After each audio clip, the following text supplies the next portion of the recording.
اس لیے کہ حسین کی ماں تمہیں دعائیں دے رہی ہے، حسین کی ماں تمہیں دعائیں دے رہی ہے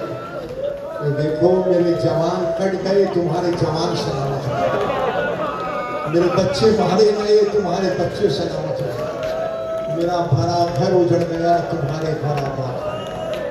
تمہارے گھر آباد رہے۔ یہ حضرت زہرا کی دعا ہے، یہ حضرت زہرا کی دعا ہے۔ ہاں آج ان کے تابوت اٹھیں گے جن کا کوئی جنازہ اٹھانے والا نہیں، آج ان کے تابوت اٹھیں گے جن کا کوئی جنازہ اٹھانے والا نہیں۔ بی بی یہ آپ کے کنبے کے جنازے اٹھانے والے آئے ہیں، بی بی یہ آپ کے کنبے کے جنازے اٹھانے والے آئے ہیں۔ شہزادی یا زادار یہ ماتمدار آئے ہیں، شہزادی کس کس کا پرسہ دیں، شہزادی کس کس کا پرسہ دیں، بھریر کا پرسہ دیں کہ حبیب ابن مظاہر کا پرسہ دیں، کہ شکیب کا پرسہ دیں، کیا سعید کا پرسہ، کیا صبح صبح آنے والے مہمان کا پرسہ، کیا 90 برس کے بوڑھے مجاہد سعید کا پرسہ۔ شہزادی سب کا پرسہ قبول ہو، سب کی تعزیت قبول ہو، لیکن شہزادی جی چاہتا ہے کہ یہاں سے شروع کروں کہ جب ظہر ڈھل چکا تو ظہر ڈھل چکا تو حسین ابن علی نے سب سے پہلے علی اکبر کے لاشے کو اٹھایا، سب سے پہلے علی اکبر کے لاشے کو اٹھایا، ابراہیم کربلا نے اسماعیل کربلا کے لاشے کو اٹھایا اور لاشے کو اٹھا کے چلے گا دادا ابراہیم ذرا آج حسین کی ہمت تو دیکھ جا، ذرا آج حسین کی ہمت تو دیکھ جا، نہ ہاتھوں میں لرزہ تھا، نہ قدم ڈگمگائے تھے، نہ ماتھے پہ شکن تھی، اور پھر کیا تھا، حسین کبھی مسلم کے راج دلالوں کے لاشے اٹھا کے لائے، کبھی بہن کے چمن کے 2 پھول صحرا سے چن کے لائے، کبھی قاسم ابن حسن کی نشانی جو بکھر گئی تھی دستار مصطفیٰ میں سمیٹ کر لائے، اور کبھی 6 مہینے کے بچے کو یہ کہہ کے میدان میں لے گئے کہ پانی پلانے لے جا رہے ہیں، لیکن جب واپس آئے اور دیوڑی پر آ کر سجا دی اور ماں دیوڑی پر آئی اور امام کا چہرہ دیکھا تو سمجھ گئی، اور امام نے کہا رباب جو دوں گا لے لو گی، رباب نے کہا آقا آپ امام ہیں، یہ کہہ کر امام نے ابا کے دامن کو اٹھا، رباب نے ہاتھوں کو پھیلایا، بے شیر کا لاشا رباب کی آغوش میں رکھ دیا، بے شیر کا لاشا رباب کی آغوش میں رکھ دیا، ماں تصویر صبر بن کر حضور یہ امامت میں کھڑی تھی، اور امام نے جب اس منزلت صبر کو پایا تو سر کو جھکا کے کہا رباب اب ذرا میرے پیچھے پیچھے تو آؤ، رباب امام کے پیچھے پیچھے چلی، امام پشت خیمہ پر آئے، نوک ذوالفقار سے ننھی سی لہد کا پودا ماں کی آغوش سے بچے کو لیا، لہد میں سلا دیا، ماں کھڑی دیکھتی رہی، اس کا بچہ لہد میں سو گیا، ماں کھڑی دیکھتی رہی، اس کا بچہ لہد میں سو گیا، اب کیا تھا، اب امام یکا و تنہا رہ گئے، اب امام یکا و تنہا رہ گئے، رئیس کہتے ہیں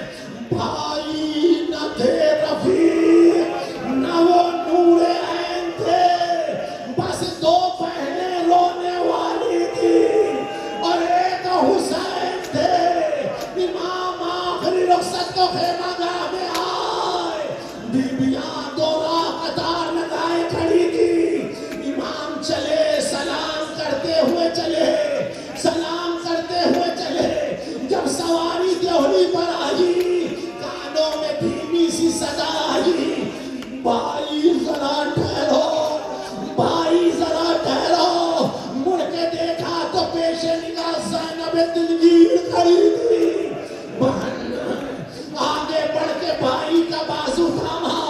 بازو تھام کے حرم سرا میں بھائی کو لائی، کہنے لگی بھائی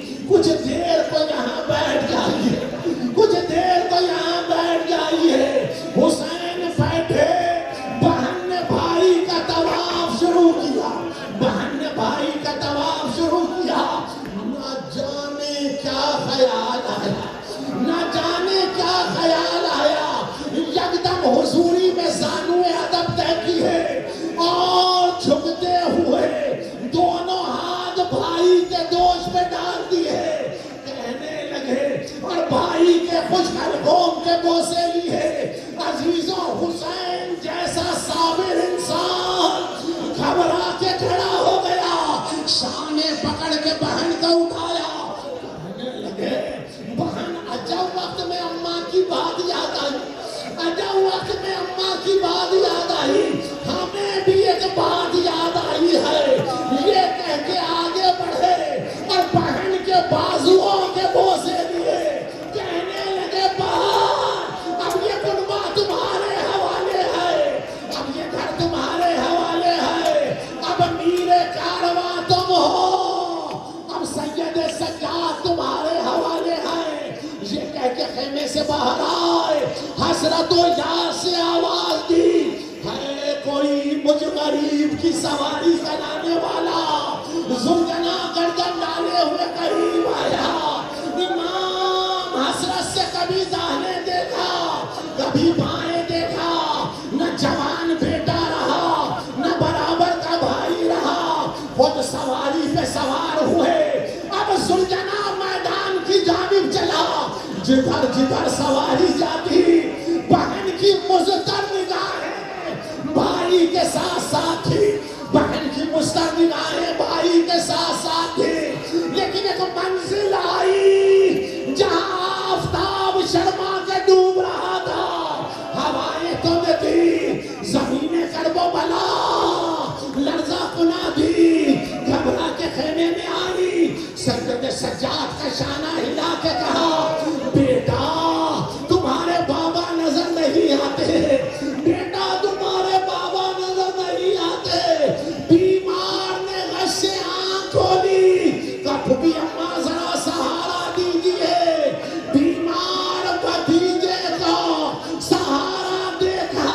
دمے دروازہ خیمے میں لائی. سید سجاد نے سر جھکا کے کہا, پھوپھی اماں ذرا خیمے کا پردہ الٹ دیجیے. شہزادی نے آگے بڑھ کے خیمے کا پردہ الٹا,